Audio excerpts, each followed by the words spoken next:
Shirt में साबुन घिसता मेरा हाथ एक क्षण को रुक गया।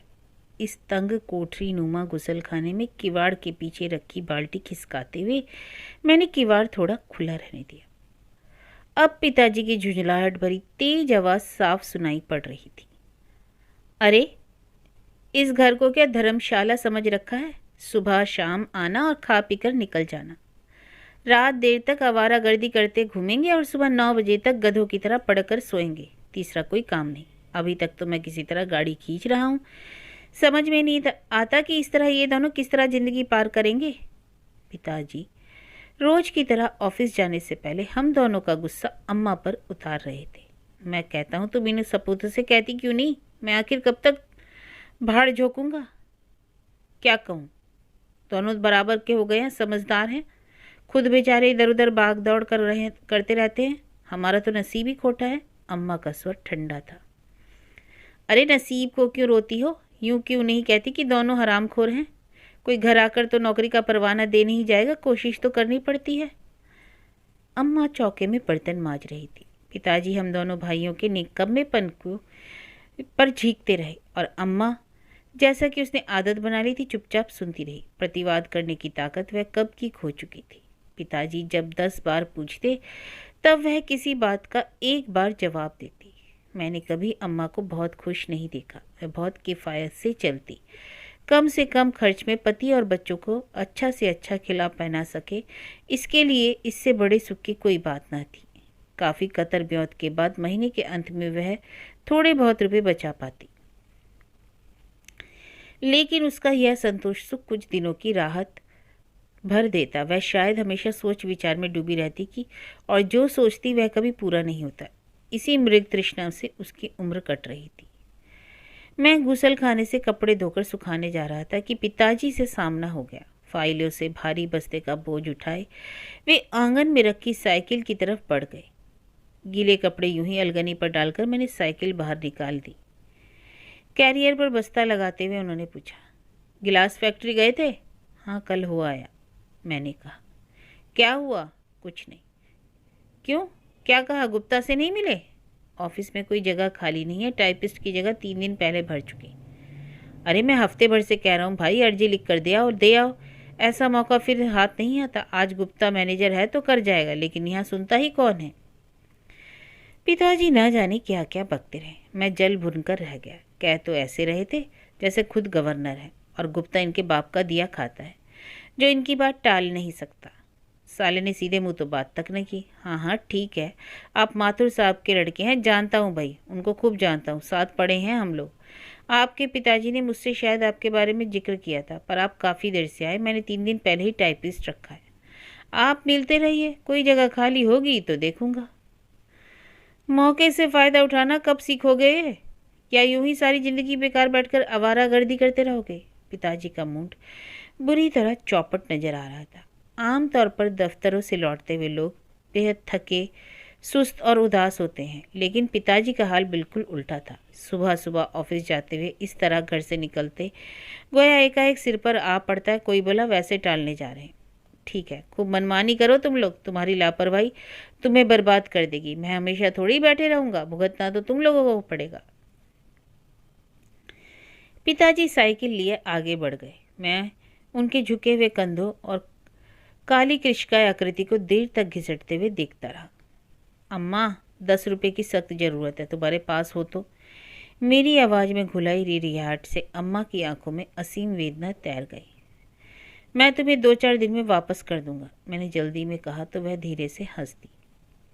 मुझे लगा जैसे अम्मा की आंखें कह रही हों, कहाँ से वापस कर देगा? अरे, रुपए पैसे की ज़रूरत होती है तो इनसे क्यों नहीं कहता? मेरे पास इतने रुपए कहाँ रखे हैं? कल ही तो 50 रुपये दिए थे, क्या कराया?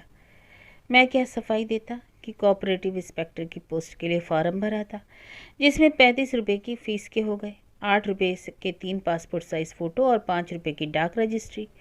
बाकी बचे 2 रुपये जो मेरी जेब में अब भी पड़े हैं, निकाल कर मैंने अम्मा के हाथ में थमा दिए। कल के रुपये में से ये 2 बचे हैं। सिर्फ 2? अम्मा ने किंचित आश्चर्य से पूछा। नौकरी के लिए फॉर्म भरा था, उसी में लग गए? 35 रुपये तो फीस ही थी, मैंने कहा तो वह पस्त आवाज में बोली, आजकल तो ये धंधा बना लिया, यहाँ फार्म भरी वहाँ फार्म भरो, नौकरी चाकरी कुछ मिलती नहीं, हर बार 150 का जूता जरूर लग जाता है। अम्मा उठकर कमरे में चली गई। हाथ में ली हुई फाइल मैंने अकारण खोल डाली।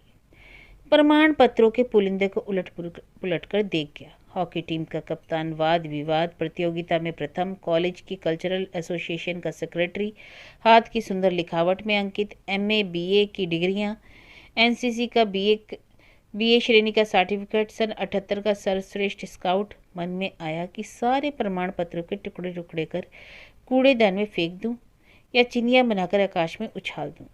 अम्मा ने 10 रुपये का नोट मेरी ओर बढ़ाते हुए कहा, ना जाने कैसी कैसी 150 रुपये आड़े वक्त के लिए जमा किए थे। ये ले, आखिरी बचा था, चल छुट्टी हुई। अम्मा के हाथ से मैंने नोट ले लिया, लेकिन जल्दी तय नहीं कर पाया कि करूं क्या। इच्छा तो हो रही थी कि रुपए वापस कर दूं, कह दूं कि अपने रुपए रख लो आड़े वक्त के लिए, टाइप टेस्ट अब नहीं, अगली टर्न पर हो जाएगा। लेकिन हाथ में कसमसाते 10 के नोट ने सोचने को मजबूर कर दिया। 6 महीने टाइप सीखने के बाद तो आज टाइप टेस्ट का चांस मिला है। क्षणिक आवेश में इसे यूं ही हाथ से निकल जाने देना महज बेवकूफ़ी होगी, और फिर कभी ना कभी तो नौकरी मिलेगी। अम्मा का सारा भरोसा एक साथ भर जाएगा। फिलहाल 150 की ट्यूशन पकड़कर अपना खर्च तो निकाल ही सकता हूँ। मन को झूठी तसल्ली देते हुए किसी बेहया की तरह घर से निकला। चलते समय अम्मा ने कहा, शाम को जल्दी लौटना। उस शाम मैं 4 बजे तक घर लौट आया, लेकिन पिताजी कुछ देर से ही आए। उस दिन उन्हें ऑफिस से लौटते हुए देर हो गई थी। शशि और सुधीर खाना खाकर पढ़ने बैठ गए थे। इन दिनों दोनों की परीक्षाएं चल रही थी। कमरे में दीपू की धमा चौकड़ी से परेशान दोनों किताबें बंद करके पिताजी का इंतजार कर रहे थे। घर भर में दीपू डरता है तो सिर्फ पिताजी से। मेरी डांट फटकार का उस पर कोई खास असर नहीं होता, अम्मा का तो बिल्कुल नहीं। उसकी शैतानियों से तंग आकर कभी शशि या सुधीर उस पर हाथ छोड़ बैठे तो वह रो रो कर जी हल्कान कर लेता है। इम्तिहान के दिनों में यह आफत कौन मोल ले देकर यही एक कमरा है, एक रूम और किचन में। इससे शानदार फ्लैट में हम लोग उसी तरह रह रहे हैं जिस तरह इस देश के लाखों नौकरी पेशा लोग इतनी जगह में आराम से गुजर करते हैं। पहले हम लोग तुर्कमान गेट के पास एक मकान में किराए पर रहते थे। मेरा बचपन वहीं गुजरा था। मुझे अच्छी तरह याद है कि मैं 7वीं में पढ़ता था, तब पिताजी को यह क्वार्टर अलॉट हुआ था। उन दिनों दिल्ली में क्वार्टर की आज जितनी परेशानी नहीं थी। शुरू में अपने क्वार्टर पर एक कमरा हम भाई बहनों के पढ़ने के लिए रखा गया था, लेकिन कुछ समय बाद पिताजी ने 150 रुपये महीने पर वह कमरा किराए पर उठा दिया। आज तो उस कमरे से 300 रुपये महीने आते हैं। इसे खाली कराकर स्टडी रूम बनाने की बात तो शायद सोची भी नहीं जा सकती। चारपाई पर बेसुध सोए दीपू को रजाई उड़ाकर अम्मा ने बिछौना ठीक कर दिया। चूल्हे चौके के कामकाज से फुर्सत पाकर वह सुस्ताने बैठ गई थी। पिताजी रात को करीब 9 बजे आए तो ऊँघता हुआ कमरा जैसे एकाएक जागकर बैठ गया। आज इतनी देर कैसे हो गई पापा? शशि ने पूछा। कुछ खास बात नहीं थी बेटे, दोपहर को खन्ना बाबू की हार्ट अटैक से डेथ हो गई। उसी की कॉन्डोलेंस मीटिंग के सिलसिले में देर हो गई। पिताजी के स्वर को काफ़ी सहज और हल्का बनाना चाहा। बहुत बुरा हुआ। क्या उम्र रही होगी? अम्मा ने उठते हुए पूछा। मुश्किल से 50 पार किए होंगे। औरत और 4 बच्चे छोड़कर गए। हे ईश्वर, बहुत बुरा हुआ बेचारे के साथ। अम्मा भावुक हो उठी थी। बेचारा तो मरकर मुल्तान पहुंचा। बुरा तो घर वालों के साथ हुआ। हाँ, इतना जरूर है कि उसकी जगह सरकार उसके लड़के को नौकरी पर लगा देगी। अरे आग लगे ऐसी नौकरी में, अम्मा ने घृणा से भरकर कहा। क्यों, इसमें क्या बुराई है? खन्ना अब नहीं तो रिटायर होने के बाद मरते। अब कम से कम बेटे को नौकरी तो दिला गए, सुधीर ने अवज्ञा से कहा। वास्तव में अजीब बात है, बेचारा कई साल से फाय कर रहा था। लड़के की नौकरी के लिए भाग दौड़ में उसने रात दिन एक कर रखा था, लेकिन वल्ली कहीं था ही नहीं खा रही थी। बेचारे का मरकर ही पीछा छूटा। जो समस्या जीते जी हल ना कर सका, मरने के बाद अपने आप खत्म हो गई। पिताजी की निराशा भरी आवाज से कमरे में मनहूस रात का आतंक जैसे धीरे धीरे उतरने लगा। घर के वातावरण में एक अजीब सी खामोशी छा गई। मौत किसके यहाँ हुई और मातम हमारे यहाँ मन रहा था। भैया, शायद 2-4 महीने में आप भी ओवर एज हो जाएंगे, सुधीर ने कहा तो जैसे सोते से चौंक गया। उस क्षण पिताजी का चेहरा ना जाने कैसा हो गया। उनकी आंखों में असीम वेदना टपक रही थी। मुझसे देखा नहीं गया। घबराकर मैंने उधर से नजरें हटा ली। कमरे में फैल गए सन्नाटे को तोड़ने की गरज से मैंने सुधीर से कहा, हाँ मैं? लेकिन तुझे क्यों चिंता हो रही है? नौकरी ना मिले ना सही, हाथ पांव तो सलामत है। अभी से तू क्यों सोचता है इन बातों को? अपनी पढ़ाई की तरफ ध्यान दे। अम्मा और पिताजी के सामने ये बुजुर्गियत भरे वाक्य में पता नहीं कैसे कह गया। उस रात बहुत देर तक नींद नहीं आई। सुधीर कहाँ तक सोच गया था। मुझे उस पर कभी आश्चर्य और कभी दुख हो रहा था। इस ढंग से नौकरी पाने की कल्पना मात्र से रोमांच हुआ है। मन ही मन अम्मा की बात को मैंने कम से कम 10 बार दोहराया। आग लगे ऐसी नौकरी में, लेकिन मन का यह छलावा ज़्यादा देर टिक ना सका। पाँव के नीचे आधार बहुत कमजोर हो तो चाहे जितना सीना फुलाकर मुट्ठियां आकाश में तारो, मन तो पाँव के नीचे ही चक्कर काटता रहेगा।